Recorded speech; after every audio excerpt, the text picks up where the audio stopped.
Söndü bu evde gözler bulut ağlar, kalp düşüp derde, feryatlarım sessiz, zulm olup sensiz geceler. Yad olup kaldım özüm özüme, dermansızam gülmür tale yüzüme. Düşman olup yollar, zindan olup sessiz küçeler.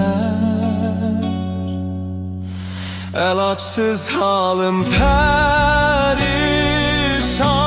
elvida yıkıp bu hicran, elvida gül.